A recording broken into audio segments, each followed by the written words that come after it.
Couple loves Tesla's Cybertruck but not the Basecamp tent.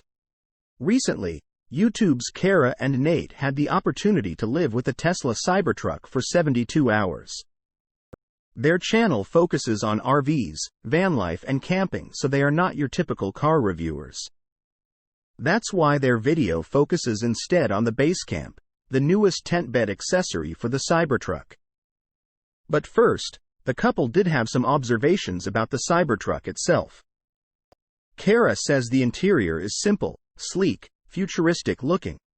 One of their favorite features by far is the digital rear-view mirror that jumps to the side view when you turn on your blinker.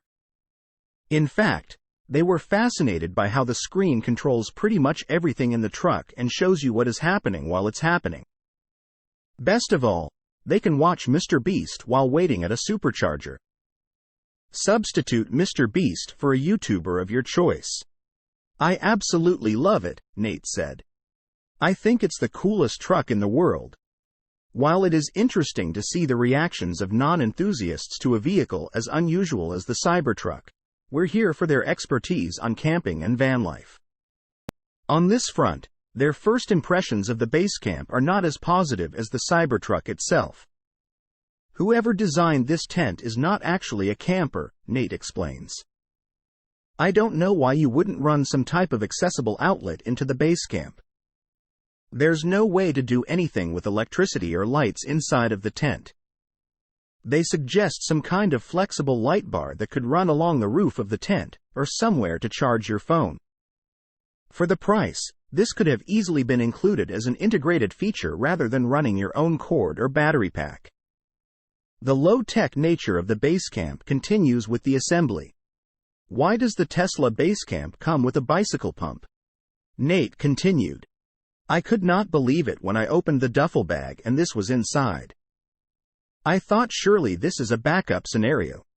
Not the case. As has been pointed out by many others, there is a 120V outlet just a foot away and could easily power an electric inflator. Kara agreed with Nate's assessment. With the price of this, and how quality the rest of the tech is in the Cybertruck.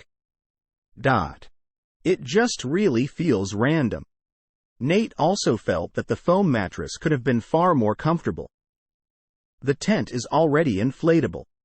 Why not put a couple inches of inflatable mattress underneath this pad? Then it would be the most comfortable thing ever.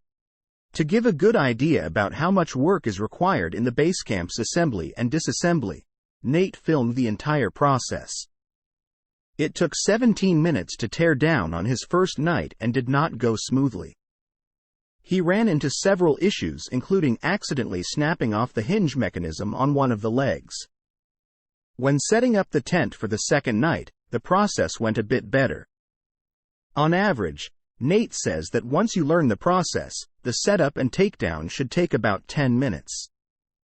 After the first night, both campers started to see that while the Basecamp itself may not be the best value, the Cybertruck camping experience is quite good.